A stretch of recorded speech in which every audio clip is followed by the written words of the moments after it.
I think it took a couple of days. Got a WhatsApp randomly going, "Hi, it's Steve Hamilton. How can I help?"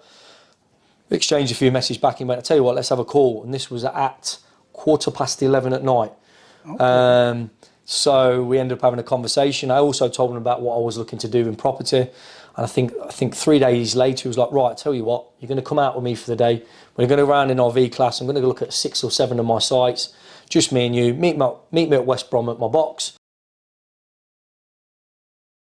What's up, lovely people? Welcome back to another video right here on Entrepreneur Podcast Club. I'm your host, Mr. EPC. Give big, massive round of applause to my very special guest, Kev. So welcome to the show first and foremost, and thank you very much for your time. So you got multiple businesses. Do you just want to tell the viewers a bit about your businesses? Yeah, sure. So thank you for having me first and foremost. And yes, I have multiple property businesses, mainly focused around sourcing. One being block land acquisitions, where I've got 3 business partners, and I believe you've had one of the business partners, Jack, on previously, along with Jay and Jordan. And we source blocks of flats, those being off-market, direct to vendor, which is quite unique. Another business I have solely with Jay, where we source blocks of, not blocks, we source BRRs, HMOs, flips, etc. And I also have an estate agency, which I'm a shareholder in. So we have an estate agency here in Stourbridge, where we do commercial and residential sales and lettings. And I also host a property networking event, which Jay, again, is also involved in. Okay. So big shout out to Jay, who sat in the audience. So we've got a live member in the audience for the first time ever. And big shout out to Jack as well, who I also interviewed regarding his company, well, your company, Blockland. So do you just want to give a brief overview about Blockland, and then we'll come to the other businesses? Yeah, sure. So Blockland is very unique. It was something that actually came about because I was in business solely with Jordan at the time, and we met Jack, and we started to get people approaching us because of our sort of reach and our social media presence about blocks of flats, because it's not something that's a lot of people know a lot of information about, and you have to treat them slightly different to a typical investment. So we started to do a bit of digging, we started to work a little bit more closely with Jack, and it is very much focused on investors, normally the more sophisticated investor that's looking to go from the standard buy-to-lets, flips, HMO conversions up to flats. And it's sort of grown and morphed into something quite significant, where we focus on the sale of and the lease of blocks of flats, which range from $500,000 up to, at the minute, we've got stuff that's, you know, in the 60-70 million mark. So yes, it's doing well, and we're constantly growing the investor database, as well as obviously our client base looking to sell with us. Okay, fantastic. So on social media, people in property, they're always banging on about investors. So when you source or even get a block of flats, in terms of your investor list, how long has it taken you to get it where it is today? Yeah, good question. It takes time. It takes time, because the biggest thing, and going on to sort of my background, which is working in sales, is to know, like, and trust. So people have got to know you, they've got to like you, and then they've got to trust you. And talk again about the 7 touch points. So it's taken a while. We've got the investor database up to probably nearly 1,000 now, and we're working and we're sifting, because again, there's a lot of tire kickers when it comes to investors, and so we're working closely now with a select few, and yeah, it's going all right. And I think people are starting to understand what we're about, what we do, our knowledge, and our the level of knowledge we're at.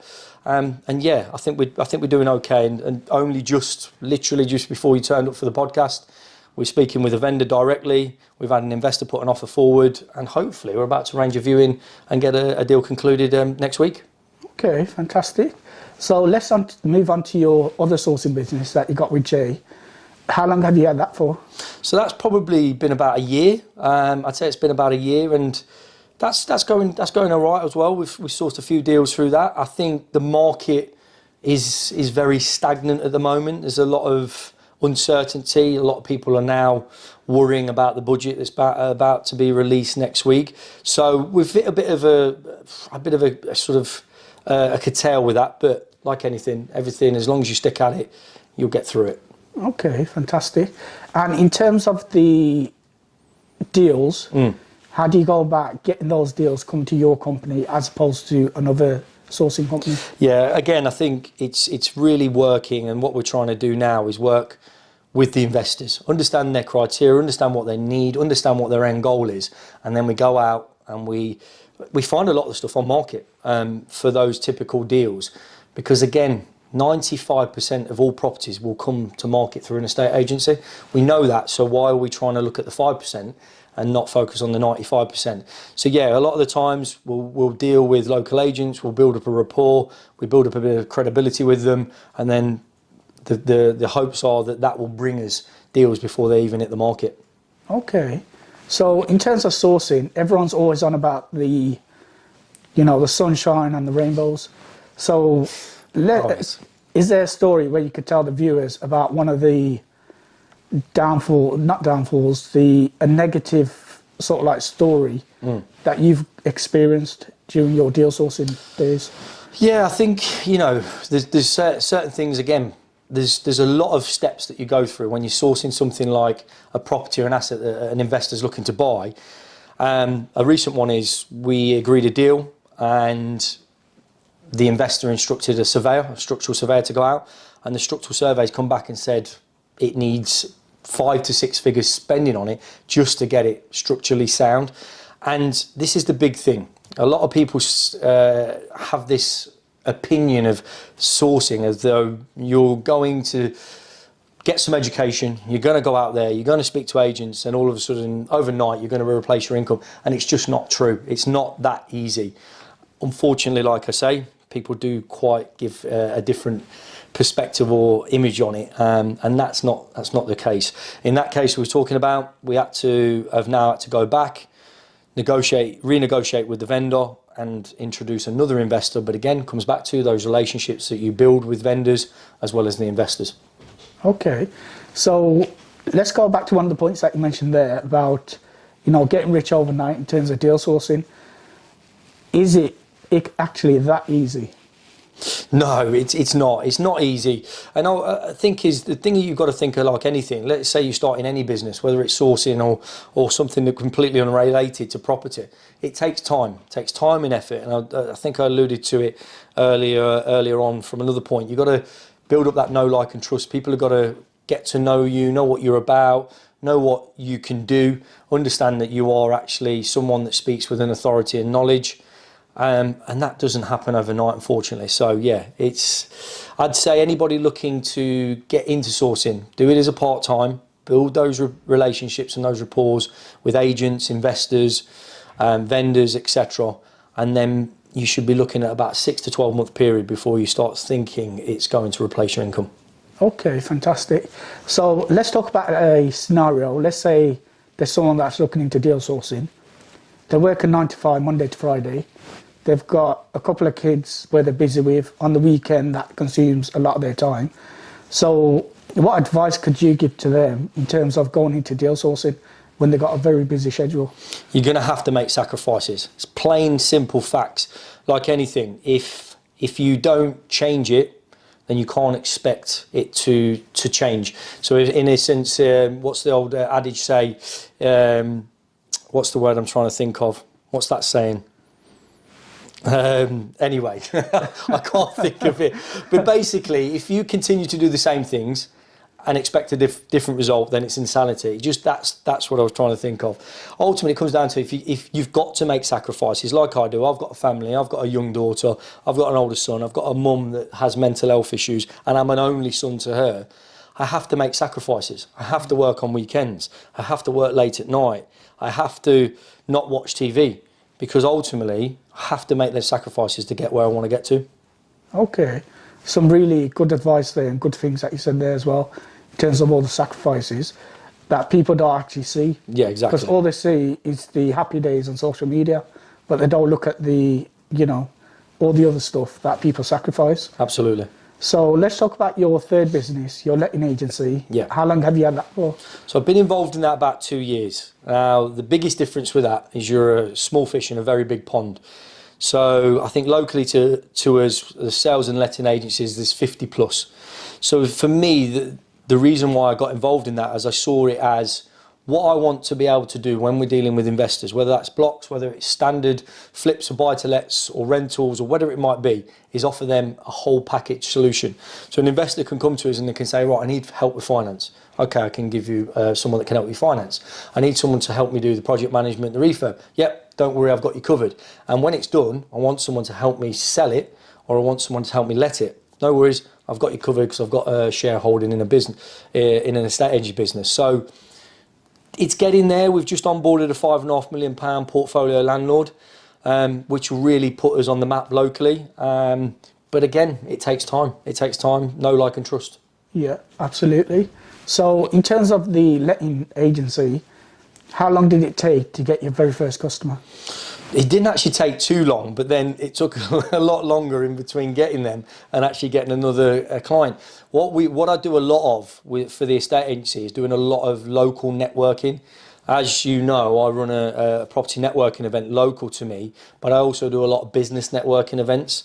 So the £5.5 million portfolio landlord actually came to us from a business networking event where her client was the landlord. So yeah, it's really, really important. It comes back to that same thing again. You've got to start to get yourself out there, tell people what you're doing, and then hopefully people start to notice you and maybe then trust you to sort of be their partners in the business.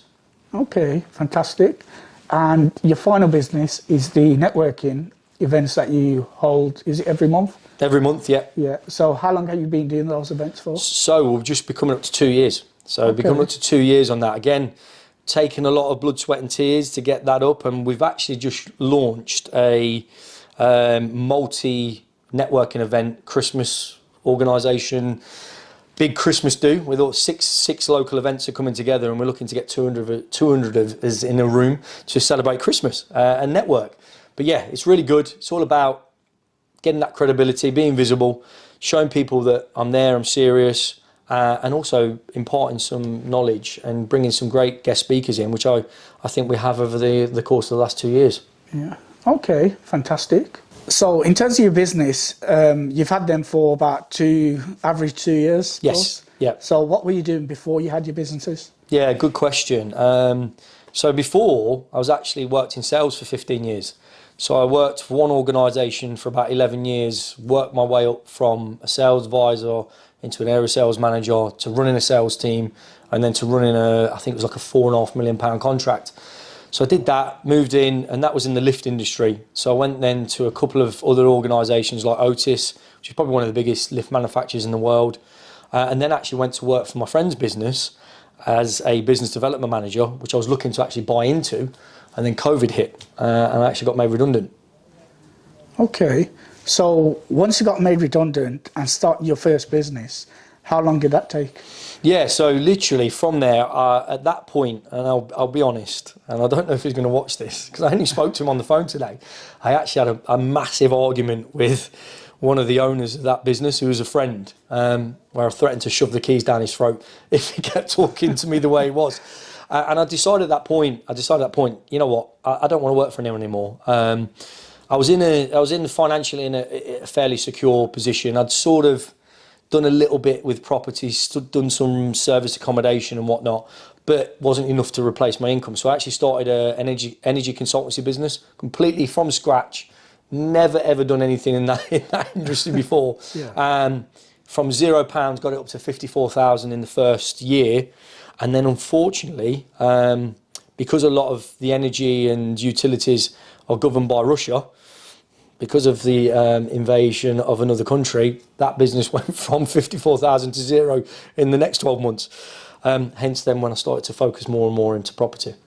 Okay, so in terms of that light bulb moment where you said, yeah, I'm going to go into business, have my own business, that was during COVID. During the 15 years that you worked in sales, did you ever think about that, having your own business sort of moment? Yeah, you know what? So it's again another quick question. Yes, I did. And I think it was just before COVID, I unfortunately lost my dad. My dad was 59, was diagnosed with liver cancer and passed away within a very short space of time. And even though before that I'd spoke a lot to him, because he was very, very close. We were really, really probably more like friends, to be fair, than father-son. And I talked about him to him about setting up my own business, doing various things, shot a lot of ideas, because he actually worked for himself as a roofer. But he's like, no, son, you've got a good job, you've got a nice car, you've got the security. Why would you want to do that? So that was that little devil on my shoulder telling me not to do it. And as much as it was an awful time, I didn't have that devil on my shoulder telling me not to do it. So I probably would have done it a lot sooner. But you know what? I don't regret anything. We are where we are, and we're doing it now. Okay, fantastic. So let's talk a bit about yourself. So where were you born and bred? Yeah, so I was actually born and bred in Leicester, which is the East Midlands. And I used to work for a company over here in the West Midlands in a place called Kings Winford. I've got a son, and I had an ex-partner over there. My mum lives there, and split up. Unfortunately, these things happen. And met my now wife at the company I worked with in Kings Winford, and she was like, "You either move over here because I'm not moving over there, or it's off." And here we are now in Stourbridge. Okay, so you're born in Leicester. Yes. Then your ex-wife and child lived in Kings Winford, and you worked there. No, my ex-wife lives in Leicester. Oh right, okay. My partner my wife now works in Kings Winford. Oh right, okay. So in terms of when you were in Leicester, were you working in Leicester or out of town? No, I used to work from home. So I used to work from home, but it was for a company based in Kings Winford. So I used to be back and forth from there the odd time, but a lot of the time I was doing 60, 70,000 miles a year, all over the country. Scotland, Wales, down south, Isle of Man, Isle of Wight. Yeah, so I was all over the country. Okay, wow. So in terms of that, did the company reimburse you in terms of the fuel, or did you just come out your own pocket? No, you know what? That was, again, one of the reasons why my dad used to say, "You got it so comfortable." I had all my fuel covered, my car was paid for, I had an expense card, so if I stopped out, everything was covered, my meals. So I had quite a comfortable life in regards to that, but I always felt there was more, and he never really sat right with me working in an organisation as a senior manager or a director. So I always felt there was a bit of a ceiling what I was actually doing in those companies. Okay, fantastic. So let's talk a bit about property. So who was the very first person that you saw that inspired you to actually go into property? Now that is a good question. Now some probably be like, you better say me. But you know what? I think I just started searching on YouTube, and there was various people. Samuel Leeds, he popped up. There was another guy called Richard Norris, which I ended up exchanging and doing a little bit with. But then I met a couple of guys actually based up in Leeds that got me into serviced accommodation, did a bit of mentoring with them, a company called Past the Property, Harminder and Parminder. Really, really nice brothers. Still speak to them on a weekly basis now. And they were the ones that got me probably started and putting me in a position where I could, replace my income. But the biggest contributor to me and my property journey is Steve Hamilton. Never really looked at flips, BRRs, understanding refurbs, project management and values. So when eventually I came across him, reached out to him initially actually to speak at my event, he was very, very accessible, and we've just sort of built a relationship there. Myself and Jay, do and have a sourcing business with him. So yeah, I'd probably say he's probably one of the biggest inspirations to what I'm doing now and where I am. Okay, fantastic. So in terms of that partnership with Steve Hampton, yourself and Jay, how is that split? Is that 50-50? Yeah. Third each? No. So myself and Jay have got the business our side, and then Steve's got his side. So again, he brings a lot of things like investors, his connections within the property world, and Jay and I bring the other side, and we just split everything. Very fair and very equal in my opinion. Okay, fantastic. Big shout out to Steve Hampton as well. Very humble guy. Yes. Met him, I think, just once. Yeah. But very humble guy. Yeah, he is. Yeah. Local guy as well. Yeah, absolutely. So let's talk about the very first interaction that you had with Steve Hamilton. Was that when he reached out to you to come to your networking event, or was it before that? Yeah, actually it was. I contacted him through his website, and I said, "Look, I run a networking event. Love you to speak at the networking event. It's a Black Country-based networking event. You originate from the Black Country, so it just makes sense." I think it took a couple of days. Got a WhatsApp randomly going, Hi, it's Steve Hamilton, how can I help? Exchanged a few messages back and went, I tell you what, let's have a call. And this was at 11:15 at night. Okay. So we ended up having a conversation. I also told him about what I was looking to do in property. And I think 3 days later, he was like, right, I tell you what, you're going to come out with me for the day. We're going to go around in RV class. I'm going to go look at 6 or 7 of my sites. Just me and you. Meet me at West Brom at my box, and we'll have the day together. And we did. And yeah, when you mention humble guy, absolutely. Very accessible. You know, he's dream big, philosophy, you know, be nice, be kind. Yeah, can't really argue with it. It's just a great guy. Okay. So let's say someone's looking to go into property, but they're unsure or they're a bit nervous in terms of meeting people like as big as, let's say, Steve Hamilton. What steps do you think they could take in order to get in contact with Steve or actually have that conversation with someone of that calibre? Yeah, again, yeah, good question. So I think the thing is a lot of, if you look at the people like Sajid Hussain, Steve Hamilton, Hayley Andrews, all these people that are local that do property and a level of property education, as well as networking events. Get along to the networking events, build up a bit of confidence in front of people and talking to people and telling people about what you do. And then you will be surprised at how fairly accessible these guys are. They all offer training. They all offer it quite cheap as well, entry-level training. Do that. Start building yourself up, watch some of their videos and stuff on YouTube, and yeah, you'll never know where it sort of leads you, because again, around Steve Hamilton, he's very much I see you taking action, let's see what we can do by giving you a little bit more, you know, one-on-one education. Yeah, okay, fantastic. So you recently bought a property, is that alongside your business partner, Jay? Yeah, so we bought a property in Walsall, 3-bed end terraced. And what attracted us to this property is there was multiple exits on it. Initially, we looked at it as a mini HMO, so a 4-bedroom HMO, which falls under the requirement of needing any planning or any licensing.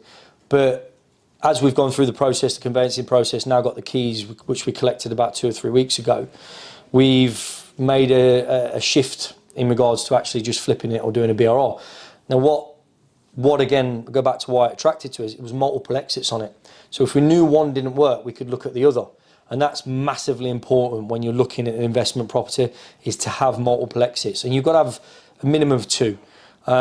Because if one's not going to work, the least you can do the other. If you're just focused on, no, I'm going to buy it, I'm going to renovate and flip it, and you can't afford to hold it, then you could put yourself in big trouble. So a bit of advice there on that. Definitely look at, you know, multiple exits on any project. Okay, fantastic. So many congratulations on purchasing the property. Is that your very first sort of like flip or property project that you're doing? Yeah, it is. It is the first project where we are going to do a level of renovation on it. I've had multiple buy-to-lets. I actually started out as an accidental landlord 2016. Bought a property, was going to live in it when I was still in Leicester. Then met my wife and I was like, well, I'm not going to sell it because I'm going to lose a load of money on it. So I rented it out, and actually, yeah, it was making a bit of money. The mortgage was being paid. And I think I sold it 3 years ago and made 65,000 on it. Oh, so okay. Again, this sparked my interest in, property can be quite, you know, fortuitous. Yeah. Okay. So in terms of property, right now in 2024, what do you think is the best strategy in terms of property?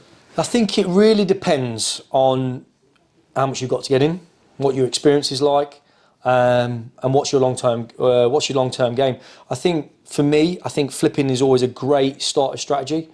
Reason being is if you've not got any experience, either, you know, finding properties, negotiating on, carrying out refurbs, it's a great start. So a 2-bed, 3-bed terraced, spend 20, 30, 40 grand renovating it, and then sell it, build your pot back up, and go again, and then go to something like a bigger terrace, a semi-detached, and then you can go on to the things like the HMO conversions and even flat conversions. Okay, so let's say someone's starting out in property, what is the advice you could give them? Yeah, so for me, the biggest starting point should all be something like deal sourcing. Now, if you start with deal sourcing, it's very low entry in regards to monetary value. You can use that to speak to agents, build up that relationship with agents, negotiate on properties, break down the refurbs on properties, and you can also build up a rapport with investors that if you get to a point where you may find a project where you're thinking, oh, I'd love to do this myself, you maybe could have a conversation with an investor and say, look, do you want a JV on it? Because I haven't got the cash to do it. So I think deal sourcing has got to be the entry level to get into property. Although a lot of people talk about rent to rent, unfortunately, I just don't think it's there anymore. I think it's way too saturated for that. Okay, fantastic. So we spoke about deal sourcing quite a lot. So what is deal sourcing? Yeah, so deal sourcing, again, I think this gets a little bit misconstrued as in what it is. At the end of the day, it's a service.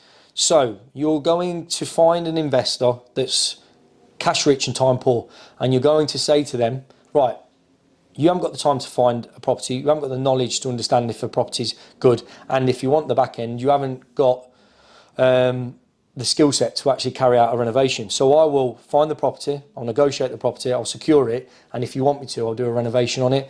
So for me, in essence, deal sourcing is a service. So you're paying for someone's service, time, to do something that you can't do or you've not got a knowledge on. Okay, so in terms of deal sourcing, how would someone get started in deal sourcing? What steps could they take in order to get their first deal? You've got to get educated. You've got to understand, what does a property investment look like? How do I break down a refurb? How do I negotiate? What do I say to agents? How do I package that up and sell it to an investor? So you've got to get educated, and you've got to get educated by the right people. The people that are doing it, have done it, have shown they're still doing it. That's got to be the entry into getting into deal sourcing. Okay, fantastic.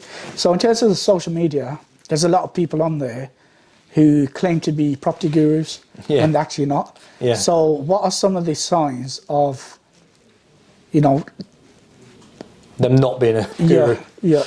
Are they standing outside a property, talking about a property, or are they in a property? Actually, they're doing it, speaking to the agents, speaking to the builders because they've secured the property for an investor. That's a big sign for me. Are they outside or the inside of property? Are they speaking with agents? Are they in certain locations like where investors hang out? That for me would probably be the biggest indicator above anything else. Okay. So in terms of books and education, what sort of books or education do you do to increase your knowledge within property? I think you can always continue to learn, and you should always put yourself in positions to be around people that are above you, or always be in a room where there is someone doing something that you want to do that you've not done that you can learn from. Regarding books, I think I'm terrible. I just haven't got the attention span to read. So again, don't use that as an excuse not to read a book or take a book in. I listen to audio books, and for me, I think one of the biggest blockers for anybody succeeding is their own mind, their own mindset. So do a lot and listen to a lot of books around mindset, understanding how the mind works, because if you can understand how it works, you can be grateful for what you've got. You can understand that you can think in a certain way, that you are in control of everything is in your life. So yeah, I think mindset books, entrepreneurial books are great, but obviously if you're looking to get into property books would also be a sensible one to listen to. Okay, fantastic. So do you have any final words before we end this podcast? I think the biggest thing for me is you've got to put yourself out there. You've got to tell people what you're doing, how you're doing it, and also show that you're doing it. A lot of people will either support you or they won't. So make sure you surround yourself with the people that do support you, because if you're in the wrong circles, if you've got the wrong people around you that haven't got that in them to be successful and make those sacrifices, they're only going to drag you down. So go out your way, speak to people, make sure you make the effort, but also if you are going to be around those people, add some value. Because ultimately, these people will be like, okay, I'm happy to help, but what am I getting from you? They won't necessarily ask, but I think it's really important to make sure that you're giving something back as well as taking. Absolutely. It's like that saying, your network is your net worth. 100%. Which is 100% true. And that is it, ladies and gentlemen, for this podcast. I've been your host, Mr. EPC. Big shout out to Kev for taking the time out to speak to me. I will put all the links in the description box below. So if you are looking at buying a block of flats or a property, or look to go to a networking event or the estate agents, then please do check those out. And do look out for the next podcast. And if you did like this podcast, please do hit that subscribe button and notification bell. And thank you very much for watching.